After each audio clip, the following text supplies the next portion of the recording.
18 जून 2023 सुबह 8 बजे Canadian island Newfoundland से 600 किलोमीटर दूर 5 लोग टाइटन नाम के एक सबमरीन में बैठकर टाइटैनिक के मलबे को देखने का अपना सफर शुरू करते हैं, जो कि लगभग समुद्र की सरफेस से 3810 मीटर नीचे है। इतनी गहराई में जाने की वजह से इसको काफी एडवेंचरस टूरिज्म माना जाता है। इसमें सवार हुए हर एक पैसेंजर्स ने लगभग 2.5 करोड़ रुपए खर्च किए थे इस टूर के लिए। इसे टाइटैनिक तक पहुंचने में 2 घंटे का समय लगना था और हर 15 मिनट के बाद ये सबमरीन एक सिग्नल भेजती है समुद्र की सतह पर खड़े अपने मदरशिप पोलार प्रिंस को। लेकिन बदकिस्मती से ये सफर स्टार्ट होने के ठीक 1 घंटे 45 मिनट बाद अचानक से ऊपर मौजूद इसके मदरशिप से संपर्क टूट जाता है और वो समुद्र की गहराई में गुम हो जाता है। इतनी गहराई में कम्युनिकेशन टूटना कोई बड़ी बात नहीं, इसीलिए कम्युनिकेशन टूटने के तुरंत बाद रेस्क्यू ऑपरेशन शुरू नहीं किया गया। आखिरकार जब ये अपने तय किए गए समय 3 बजे तक वापस नहीं लौटा, तब जाकर यूएस कोस्ट गार्ड को इन्फॉर्म किया जाता है और सर्च ऑपरेशन शुरू किया जाता है। और आखिरकार 22 जून के दोपहर 2 बजे टाइटैनिक से महज कुछ 100 मीटर के पास टाइटन का डेब्रिस पाया जाता है और इनमें मौजूद 5 पैसेंजर्स का डेथ को कंफर्म किया जाता है। आखिर कैसे हुआ इतना भयंकर हादसा जो 100 साल पहले महान टाइटैनिक जहाज के हादसे को याद दिलाता है? यूएस कोस्ट गार्ड द्वारा किए गए सोनार डेटा एनालिसिस के अनुसार पानी के एक्सेसिव प्रेशर के कारण टाइटन इम्प्लोजन का शिकार हो गया। ये जो इम्प्लोजन है एक्सप्लोजन का ठीक ऑपोजिट है। इसमें एक्सप्लोजन की तरह पहले ब्लास्ट नहीं होता है, बल्कि इम्प्लोजन में बाहर से आते दबाव के कारण कोई भी चीज पहले कंप्रेस हो जाता है और फिर उसके बाद वो टूटकर बिखरने लगता है। और ठीक कुछ ऐसा ही हुआ टाइटन के साथ और उस सबमरीन के अंदर बैठे लोग किसी पेपर कप की तरह तुरंत उसके अंदर क्रश हो गए। ये कितना जल्दी हुआ इसको एक एग्जाम्पल से समझते हैं। हमारे शरीर का कोई भी पेन हमारे ब्रेन तक पहुंचने में 100 मिलीसेकंड का समय लेता है, वही हमारी आँख 13 मिलीसेकंड समय लेता है कोई भी चीज को देखने और समझने के लिए। लेकिन जब टाइटन इम्प्लोड हुआ तब हाई प्रेशर के चलते पूरा इंसिडेंट होने में 1 मिलीसेकंड से भी कम समय लगा। जैसे जैसे आप समुद्र की गहराई में जाएंगे, किसी भी ऑब्जेक्ट पर चारों तरफ से पड़ने वाला प्रेशर पानी के वॉल्यूम बढ़ने से इंक्रीज होता जाएगा। जितनी ज्यादा गहराई में आप जाओगे उतना ज्यादा पानी का वॉल्यूम चारों तरफ से आपके ऊपर दबाव डालेगा। फिर उसके बाद कोई भी सॉलिड ऑब्जेक्ट क्रश यानी कि इम्प्लोजन हो जाएगा। समुद्री सतह पर एटमॉस्फेरिक प्रेशर रहता है 14.7 psi, जो कि आप फील नहीं कर सकते। लेकिन है 33 फीट समुद्र की गहराई में जाने के बाद ये प्रेशर बढ़ने लगता है और जहाँ टाइटैनिक के मलबे मौजूद है यानी समुद्री सतह से 3810 मीटर नीचे, वहाँ पर 14.7 psi प्रेशर 400 गुना बढ़कर लगभग 6000 psi तक पहुँच जाता है। इससे ही आप अंदाजा लगा सकते हो कि टाइटन सबमरीन को कितना प्रेशर झेलना पड़ा था। यहाँ पे ध्यान देने वाली बात ये है, ये कोई सबमरीन नहीं बल्कि सबमर्सिबल था। सबमरीन के साथ सबमर्सिबल का सबसे बड़ा अंतर है कि सबमरीन खुद के पावर से चलता है, जो सबमर्सिबल नहीं कर सकता। इसको पानी के अंदर जाने के लिए एक सपोर्ट शिप की जरूरत होती है, जो इस केस में पोलर प्रिंस था। टाइटन सबमर्सिबल कितनी गहराई में गया था, इसको हम एक एग्जांपल से समझने की कोशिश करते हैं। एक एवरेज इंसान का हाइट लगभग 1.75 मीटर होता है। इसको ध्यान में रखते हुए अगर हम समुद्र के नीचे जाए तो 93 मीटर गहराई में 240 मीटर लंबा शिप लूसिटेनिया के मलबे मिलेंगे। 320 मीटर गहराई में किसी भी इंसान का हाइट स्कूबा डाइविंग से पहुंचने का रिकॉर्ड है। 500 मीटर गहराई में लास्ट ब्लू व्हेल देखने को मिलता है। 1000 मीटर गहराई में ऊपर से आने वाला लाइट खत्म हो जाता है। 1828 मीटर गहराई में ग्रैंड कैनियन का डीपेस्ट पॉइंट मौजूद है। 2250 मीटर गहराई में जायंट स्क्विड पाया जाता है, जिसका लेंथ लगभग 14 मीटर और वेट लगभग 750 किलो हो सकता है। और 3810 मीटर गहराई में टाइटैनिक का मलबा 2 टुकड़ों में मौजूद है। लेकिन टाइटन के 3810 मीटर गहराई में जाना ये इतना हैरानी की बात नहीं, क्योंकि 2014 में टाइटैनिक मूवी के निर्माता फेमस डायरेक्टर जेम्स कैमरन ने दुनिया के सबसे गहरी पॉइंट यानी कि मैरियाना ट्रेंच में स्थित चैलेंजर डीप को एक्सप्लोर करने के लिए डीप सी चैलेंजर नाम के एक सबमर्सिबल में बैठकर समुद्र के सरफेस से लगभग 10,908 मीटर गहराई में गए थे, जो टाइटैनिक के मलबे से लगभग 3 गुना गहराई में स्थित है। लेकिन दुनिया के सबसे गहराई में जाने का रिकॉर्ड आज से 50 साल पहले जैक पिकार्ड और डॉन वेल्स 2 ओशनोग्राफर्स के नाम पे है। 1960 में मैरियाना ट्रेंच में और भी ज्यादा गहराई में यानी कि 10,911 मीटर अंदर ट्रिस्टी नाम का सबमर्सिबल गया था और रॉबर्ट बेलार्ड वो इंसान थे जो 1985 में पहली बार टाइटैनिक के मलबे को एक्सप्लोर करने गए थे। इसके अलावा कई बार इंसान टाइटैनिक के मलबे तक पहुंच चुका है, लेकिन इस बार ऐसा क्या हो गया कि टाइटन के साथ जो भी लोग हिस्ट्री में पहली बार टाइटैनिक में जाने की कोशिश में 5 लोगों को अपनी जान गंवाना पड़ा। 18 जून के टाइटैनिक के सफर में टाइटन सबमर्सिबल में 5 लोग सवार थे, जिनमें 3 time Guinness world record holder Hamish Harding सवार थे, जिन्होंने जेफ बेजोस की कंपनी ब्लू ओरिजिन के साथ स्पेस का सफर भी किया था। हैरान करने वाली बात यह है कि इन्होंने 2021 में मैरियाना ट्रेंच का भी सफर तय किया, जो पहले ही बताए टाइटैनिक के मलबे से 3 गुना और गहराई में मौजूद है। दूसरे थे इस सबमर्सिबल का पायलट स्टॉकटन रश, जो कि न सिर्फ टाइटन सबमर्सिबल को बनाने की कंपनी ओशन गेट के सीईओ थे, बल्कि उन्होंने इस सबमर्सिबल का डिजाइन भी किया था। तीसरे थे पॉल हेनरी, जिन्होंने इससे पहले 37 बार टाइटैनिक के मलबे तक का सफर तय किया था और वो टाइटैनिक एक्सपर्ट भी थे। आखिरी पैसेंजर थे पाकिस्तानी बिजनेस टाइकून शहजाद दाऊद और उनके 19 साल के बेटे सुलेमान थे।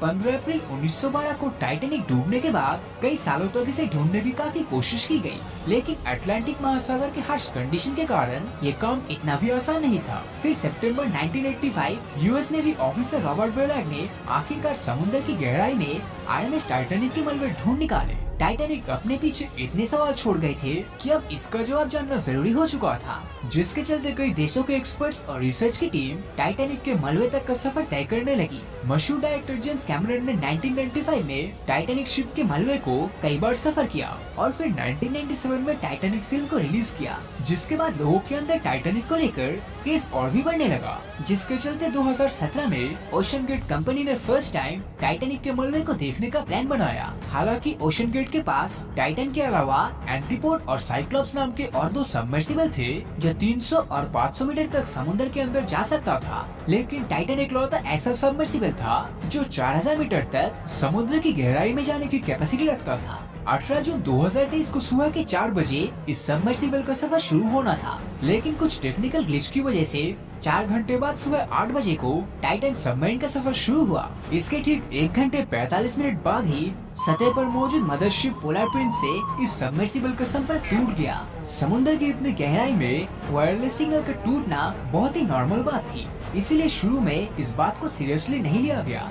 ये पूरा ट्रिप 7 घंटों का था, यानी दोपहर के 3 बजे उन्हें सतह तक आ जाना चाहिए था, लेकिन 3 बजे के बाद भी जब टाइटन से कोई संपर्क नहीं हो पाया और ये सबमर्सिबल क्रू वापस नहीं लौटा, तब सतह पर मौजूद मदरशिप में बैठे क्रू यूएस कोस्ट गार्ड से मदद मांगने लगी। अगले दिन मंडे को यूएस और कैनेडियन प्लेन्स और शिप्स ने इस पूरे एरिया में सर्चिंग ऑपरेशन शुरू किया। उन्होंने न सिर्फ समुद्री सतह तक बल्कि सोनार स्कैनिंग की मदद से समुद्र की गहराई में भी सर्च जारी रखी। इस एरिया में जितने भी कमर्शियल शिप्स थे उन्हें भी आगाह कर दिया गया। अगले 2 दिनों तक ये सर्चिंग ऑपरेशन जारी रहा, लेकिन टाइटन सबमरीन का कोई नामो निशान नहीं मिला। उम्मीद लगाया जा रहा था कि ये सबमर्सिबल ब्रेकडाउन हुआ है और इसमें बैठे 5 पैसेंजर्स फंस चुके हैं। इस सबमर्सिबल में 96 आवर्स का ऑक्सीजन सप्लाई था, इसीलिए समय हाथ से निकला जा रहा था, लेकिन फिर एक उम्मीद की किरण नजर आई। 21 जून मॉर्निंग 6 बजे के करीब सर्च टीम को पानी की गहराई से एक आवाज सुनाई दी। इसे अंडर वाटर रडार की मदद से सुनी गई थी, जिसके बाद तुरंत रोव को, जो कि अनमैन्ड रोबोटिक व्हीकल है, उसे इस आवाज की ओर भेजा गया। लेकिन इस बार भी टाइटन का कोई भी पता नहीं चला। अब टाइटन को हमेशा के लिए खो देने का डर बढ़ता ही जा रहा था, क्योंकि सबमरीन में जो ऑक्सीजन था वो सिर्फ 4 दिन का ही था और तब तक 3 दिन ऑलरेडी बीत चुका था। लेकिन यूएस, कनाडा और फ्रांस की सर्च टीम ने हार नहीं मानी थी। 22 जून को एक बार फिर रोव को टाइटैनिक के मलबे के पास भेजा गया। वहां पहुंचकर जो दिखा वो वाकई में दिल दहला देने वाला था। 3:48 को रोव को टाइटन के पीछे का एक टुकड़ा टाइटैनिक से 1600 फीट की दूरी पर गिरा हुआ मिला। इसका एक ही मतलब था कि टाइटन पानी के दबाव को बर्दाश्त नहीं कर सकी और पानी की गहराई में ही इम्प्लोड यानी कि क्रश हो गया। इस खबर ने तो मानो पूरी दुनिया में खलबली मचा दी। जैसा कि मैंने पहले बताया कि सिर्फ टाइटैनिक नहीं बल्कि इससे भी ज्यादा गहराई में इंसान सबमर्सिबल से पहुंच चुका है। लेकिन टाइटन में ऐसा क्या प्रॉब्लम था जो इस हादसे का शिकार बना? इसको समझने के लिए ये जानना जरूरी है कि टाइटन एक नॉर्मल एक्सप्लोरेशन सबमर्सिबल नहीं बल्कि एक्सपेरिमेंटल सबमर्सिबल था, जो कि इसे एक्सपेरिमेंट के लिए ही बनाया गया था। इसीलिए इसके फाउंडर ने इसके शेप को स्फेरिकल चेंज कर सिलिंड्रिकल शेप कर दिया और इसके पीछे का सबसे बड़ा कारण बिजनेस था। उन्होंने ये सोचा कि नॉर्मल स्फेरिकल शेप सबमर्सिबल में सिर्फ 2 लोग ही बैठ सकते हैं, तो क्यों न ऐसा डिजाइन बनाया जाए ताकि ज्यादा लोगों को एक साथ अंडर वाटर ले जा सके, और इसीलिए उन्होंने सिलिंड्रिकल शेप की सबमर्सिबल बनाई। लेकिन इसके आकार को बदलना ही टाइटन के फाउंडर की जिंदगी की सबसे बड़ी गलती थी, क्योंकि सबमरीन को स्फेरिकल इसलिए डिजाइन किया जाता है ताकि उसके हर साइड पे पानी का प्रेशर इक्वल हो और उसके क्रश होने के चांसेस काफी कम हो जाए। पर उन्होंने ऐसा सबमरीन बनाया जिस पर प्रेशर अनइक्वली डिस्ट्रीब्यूट होता है। इसके अलावा केबिन का शेप बढ़ाने के कारण सबमरीन के बीचों बीच ज्यादा प्रेशर पड़ता है, जिससे इसके बीच से टूटने का चांसेस काफी बढ़ जाता है। उन्होंने इसके डिजाइन के अलावा इसके मटेरियल के साथ भी कॉम्प्रोमाइज किया। आमतौर पर सबमरीन्स को टाइटेनियम से बनाया जाता है, क्योंकि ये सबसे हार्डेस्ट मटेरियल है जो पानी की गहराई के इंटेंस प्रेशर को भी झेल सकता है। पर टाइटन में दिखावट के लिए ही टाइटेनियम का यूज किया गया था। बाकी पूरा सबमरीन को कार्बन फाइबर से बनाया गया था, जो हाई प्रेशर में आसानी से टूट सकता था। ये सब सुनने के बाद मैं और आप भी समझ चुके हैं कि ये सबमर्सिबल पानी की ज्यादा गहराई में नहीं टिक सकता था। लेकिन ओशन गेट के सीईओ टाइटन के इस डिजाइन को लेकर काफी ज्यादा कॉन्फिडेंट थे। उनके मुताबिक इसके डिजाइन को Washington university, American aircraft company Boeing और नासा ने मिलकर डिजाइन किया था, इसलिए डरने की कोई बात नहीं थी। दूसरी जो वजह सामने आ रही है वो इसमें पहले से मौजूद दरारें थी। टाइटन सबमर्सिबल इस टाइटैनिक दौरे से पहले और भी कई जगह ट्रैवल कर चुका है।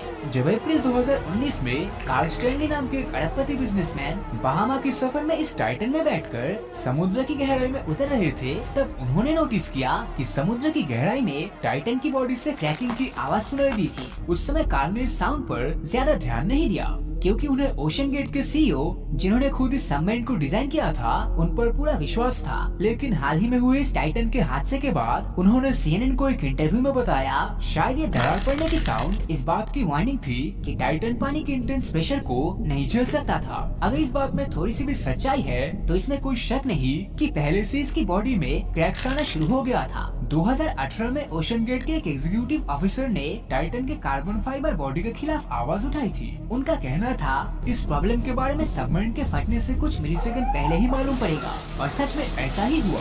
पानी की जिस गहराई में टाइटन इम्प्लोड हुआ उसमें एक मिलीसेकंड से भी कम समय लगे होंगे, और बिना कुछ सोचे समझने से पहले ही वो 5 लोग क्रश हो चुके होंगे। इस दर्दनाक हादसे ने एक बार फिर 100 साल पहले डूबे टाइटैनिक की यादें ताज़ा कर दी है, और जब टाइटैनिक का नाम लिया जाएगा तब इस बदनसीब सबमर्सिबल टाइटन का भी जिक्र होगा। तो दोस्तों, आपको क्या लगता है, इस दुर्घटना के पीछे कौन मेनली जिम्मेदार है? नीचे कमेंट करके जरूर बताना। और अगर ये वीडियो आपको अच्छा लगा हो तो इस वीडियो को लाइक और अपने दोस्तों के साथ शेयर करना मत भूलना। और अगर अभी तक आपने हमारे चैनल को सब्सक्राइब नहीं किया है तो सब्सक्राइब करके नोटिफिकेशन बेल को ऑन कर दीजिए, क्योंकि मैं ऐसी वीडियोस हर हफ्ते लाता रहता हूँ। तो मिलता हूँ आपसे अगले वीडियो में, और हमेशा की तरह थैंक्स फॉर वॉचिंग।